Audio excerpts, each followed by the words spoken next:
So, never underestimate the power of a planted seed.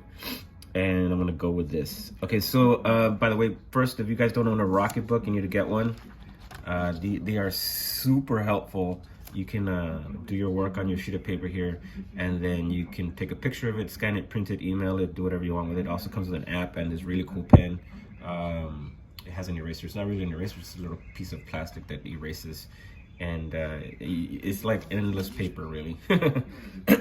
So anyways, so before I explain this, I'm going to try and explain this. Okay, so you need to consider the void of space as what the ancient Egyptians once called the watery abyss of the Non, where nothing plus everything exists at the very same time. Consider it kind of like an unattenuated static signal on your television. So you know that there's a channel in there somewhere, but you can't make sense of it through the chaos of the noise of the static, right? Now you need to consider that also like an ocean of it. So you're like, let's just pretend this is all going to happen inside the bottom of the ocean or inside the middle of the ocean, right? So you're just surrounded by static. Okay, so this process here is called sonoluminescence. So this is what the ancient Egyptians once called Ptah. So they considered this to be a god, right?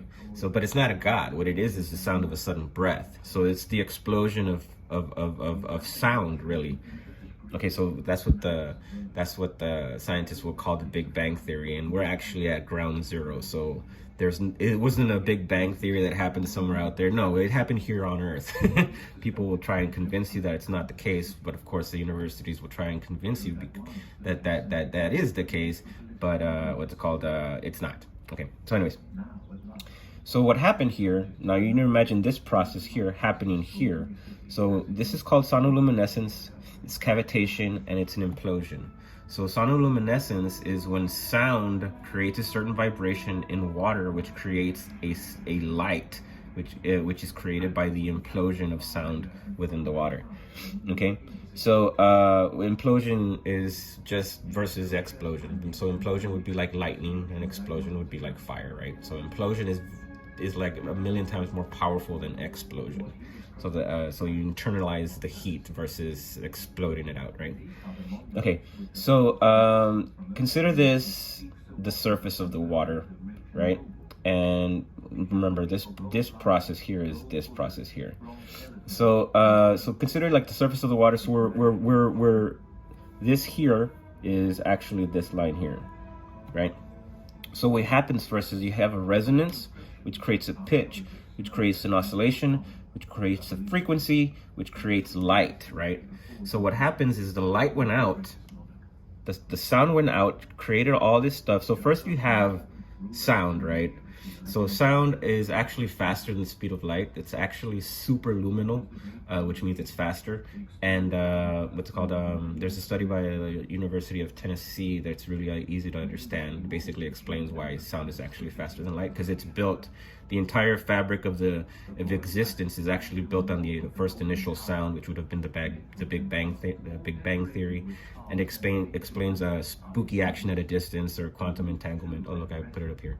Spooky action at a distance, which basically what basically that's trying to tell you is that something that happens to a particle in New York and happens to the same particle in Los Angeles at the very same time.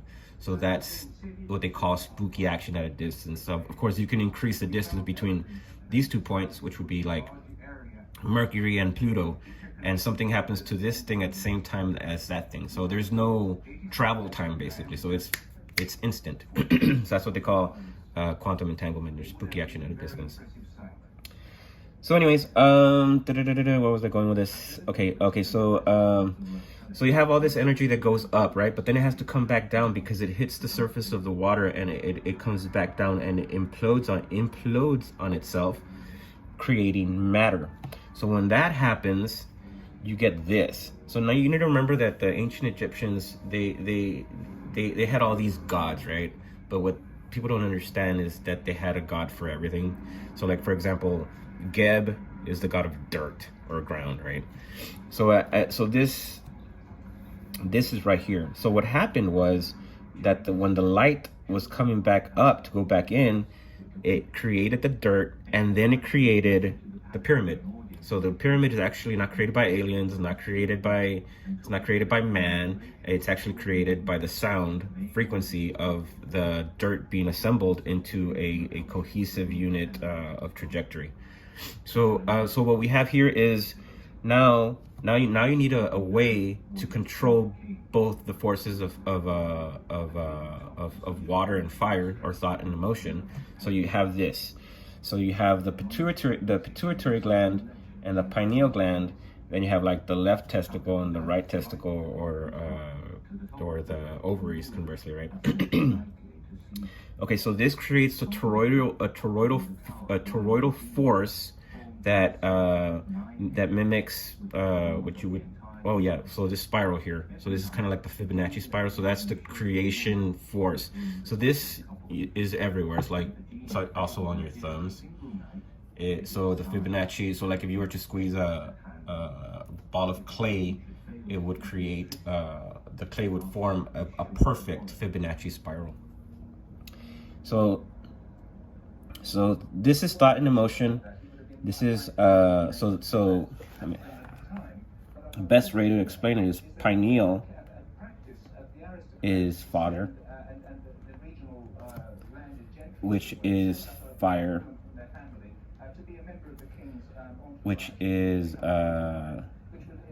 fire, which is thought, and the pituitary body is emotion and water. So best way to memorize this is Joseph and this is Mary. So Mary, matter, mother, water. Mary, mother, water, matter. Because the first has to come back up this way. So what you get is the constant torsion creating the matter of existence, right?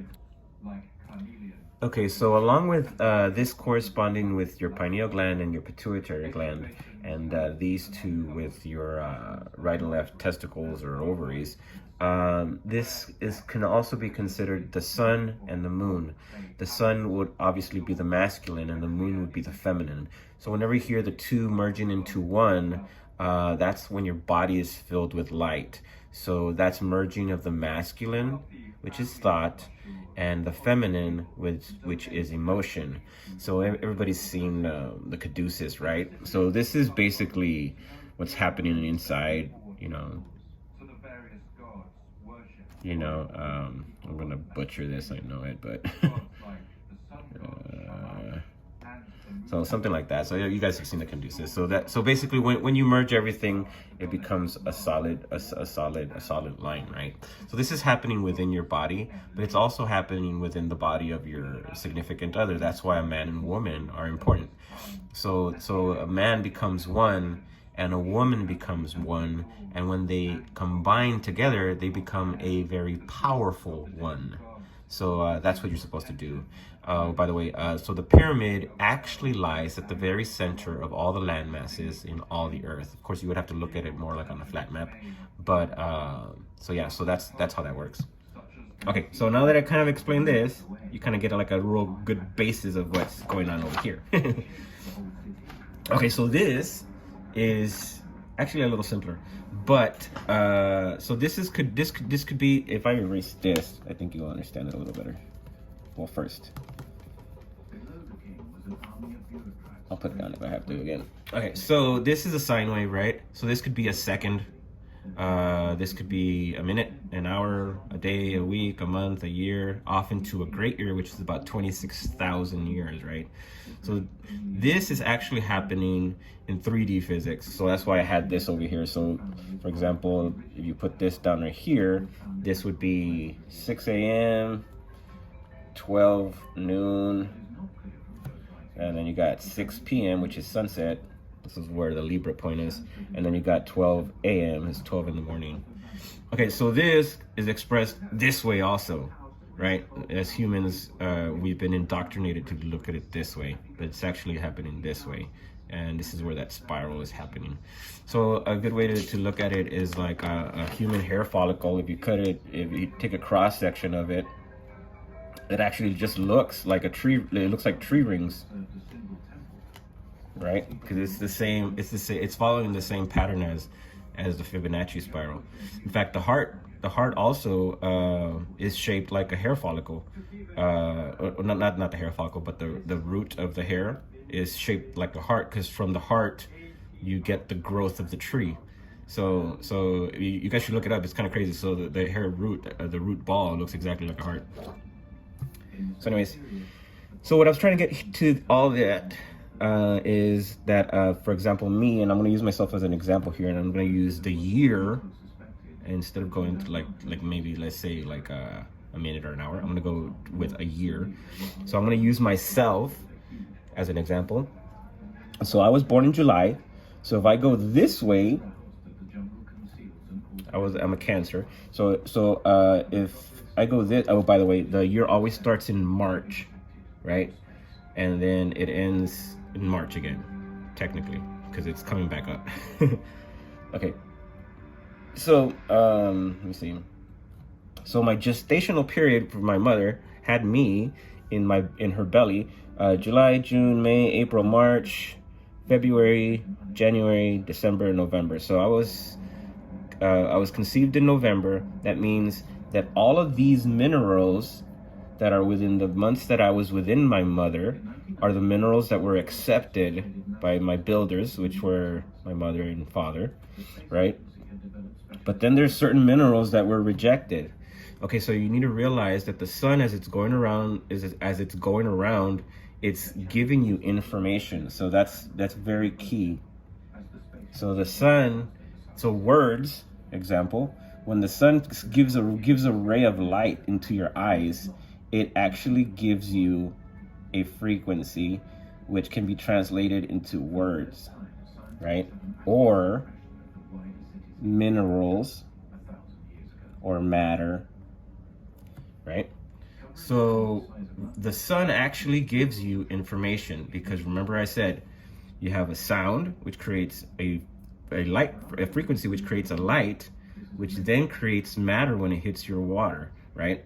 So it goes into your eyes, and you got to realize the eyes are actually part of the nervous system, which is actually part of your brain and your spine. So it filters in there, and then it goes down to the depths of your sacrum and through your spine, and then comes back up. And you guys need to study the flow of cerebrospinal fluid, right? So Dr. Randolph Stone imagined that cerebrospinal fluid, or envisions that cerebrospinal fluid is a conveyor of ultrasonic and light frequencies.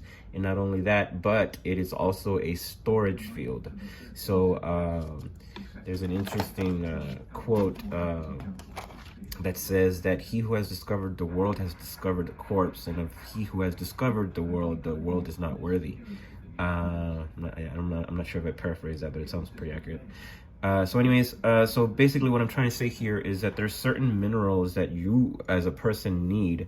So as like I said, so I was in my mother from November to July, so that these are the ones that were rejected by me, right? So around your pyramid, which is your skull, same thing. So this is your skull.